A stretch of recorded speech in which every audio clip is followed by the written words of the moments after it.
श्री डूंगरगढ़ के डंपिंग का ग्राउंड वाले जो मामला था उल्टू पकड़ता जा रहा है।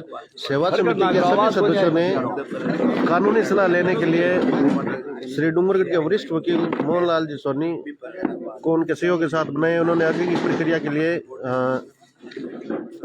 जो कानूनी प्रक्रिया है उसके लिए उन्होंने बुलाया है और आगे इस पे कानूनी रूप से लड़ा जाएगा।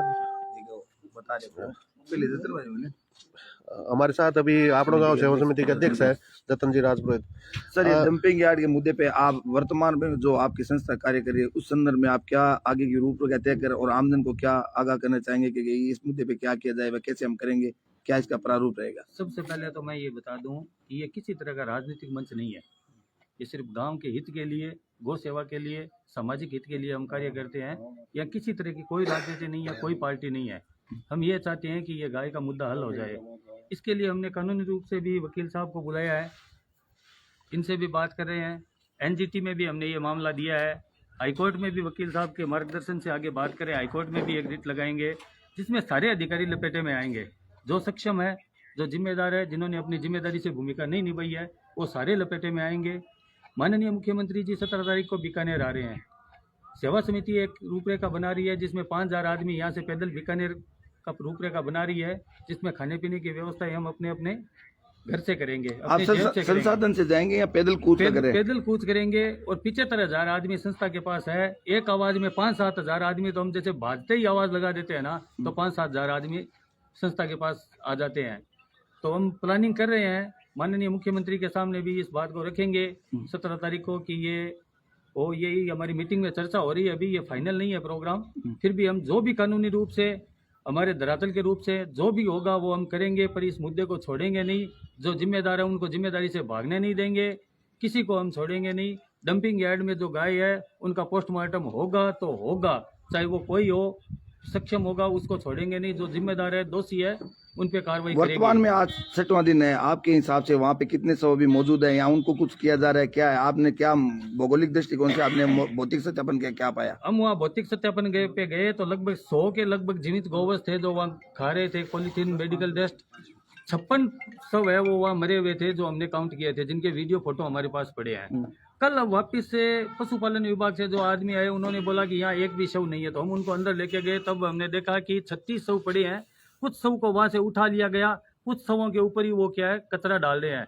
अब प्रशासन ने उनको बोल दिया है कि जो मरे हुए शव है उनके ऊपर ही ट्रॉली लगाओ।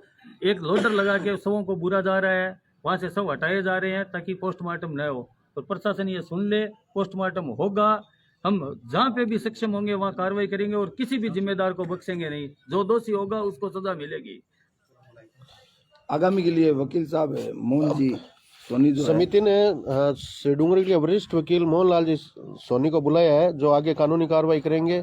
और समिति चाहती है कि इसको कानूनी रूप से सुधार करके श्री डूंगरगढ़ की जनता जो है उनके लिए एक सबक मिले। नेताओं और जो प्रशासनिक अधिकारी है उनको एक सबक मिले कि उनके साथ ऐसा भी किया जा सकता है। ये जो समिति बनी हुई है ये डूंगरगढ़ में बहुत अच्छा काम कर रही है और इसके संबंध में कुछ वीडियो हमने भी देखे हैं। वहाँ बाकायदा प्रशासन की उदासीनता से गायें मर रही है, गिद्ध नोच रहे हैं उनको, कुत्ते जिंदा गायों को खा रहे हैं। जब इस प्रकार की बात आई तो उन्होंने मेरे से संपर्क किया, तो मैंने कहा भी कानूनी रूप से जो भी सहायता होगी और जो भी अनुतोष हम न्यायालय से प्राप्त कर सकते हैं, इसके संबंध में हमारी एक्सपर्ट दीपिका करनानी है जो जनहित के दावे करती रहती है। इनके सहयोग से हम इन जिम्मेवार जो प्रशासन के अधिकारी है इनके खिलाफ कानूनी कार्रवाई करेंगे और सोमवार को ये मुकदमा हम न्यायालय में पेश करेंगे और वहां से इस समिति को पूरा इमदाद न्यायालय के माध्यम से दिलाने का प्रयास करेंगे। क्योंकि इस जो समिति कार्य कर रही है जनहित में कार्य कर रही है, इसमें किसी व्यक्ति विशेष का कोई लेना देना नहीं है। न कोई बीजेपी है, न कांग्रेस है, न किसी अन्य सत्ता है, कोई भी नहीं है। और मैं भी ये चाहता हूं कि मैं भी इस गांव का निवासी हूं और इस जनहित में अगर कुछ कार्य कर सकता हूं तो मैं इस समिति के साथ जुड़कर निश्चित रूप से दीपिका को और अन्य मेरे स्नेहा पारिक जो एडवोकेट हैं सबको साथ लेके और न्यायालय में इनको पूरा अनुतोष दिलाने का प्रयास करेंगे।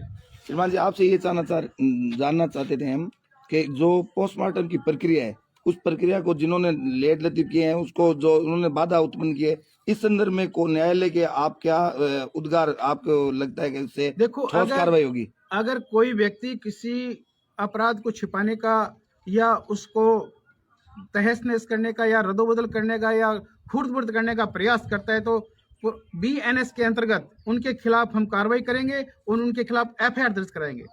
वो इस जो एक सबूत है उसके साथ छेड़खानी कर रहे हैं। वो अगर वहां पे उन जो मृत गोवंश है उनको छितर बितर करके और लोडर से बूल रहे हैं, जो भी उन्हें वो कार्य कर रहे हैं, न्यायालय के आदेश से बिल्कुल सब कुछ न्याय का न्याय होगा, पानी का पानी, दूध का दूध होगा। अगर वो छिपा रहे हैं तो एक अपराध और उनके द्वारा किया जा रहा है, वो न्यायालय के माध्यम से हम कब्र खुला देते हैं आदमी की। न्यायालय के पास इतने अधिकार होते हैं कि अगर किसी प्रकार का शक होता है तो कोई आदमी की अगर कब्र भी होती है तो उसको खोद के पोस्टमार्टम कराते हैं, तो इन गायों को भी करा देंगे। ये हमारे कानून में बिल्कुल प्रावधान है। बहुत बहुत धन्यवाद के पात्र हैं लीगल से। समिति के लीगल एडवाइजर प्रवीण जी पालीवाल है, वो बताएंगे एनजीटी के संदर्भ में आप क्या आगे की कार्रवाई कर रहे हैं। मैं आप लोगों का सेवा समिति और सभी संगठन का हार्दिक स्वागत करता हूँ। ये अभी डंपिंग यार्ड से डूंगरगढ़ में जो गोवंश का मृत्यु हो रही है वो बहुत बड़ा चलित मुद्दा बन गया है, जिसके संदर्भ में समिति द्वारा विधिक सलाहकार के रूप में भी इसमें हमने मुख्य रूप से विधिक सलाह के रूप में हम एक जनहित याचिका लगा रहे हैं। एक साथ में एक एनजीटी में भी हम वाद प्रस्तुत करेंगे। उसके अलावा हमारा लक्ष्य ये है कि वहाँ पे जो मृत पशु है उनका पोस्टमार्टम होना चाहिए। तो डंपिंग यार्ड खुला हुआ है, उस डंपिंग यार्ड के चारों तरफ 4 दीवारी होनी चाहिए और जो सक्षम है जिनके कारण ये मृत पशु है उनके खिलाफ भी कानूनी कार्रवाई होनी चाहिए। जो जवाबदेह है उनके प्रति कोई जवाबदेही है उनके खिलाफ सख्त से सख्त कानूनी कार्रवाई होनी चाहिए। विश्व हिंदू परिषद ठीक है।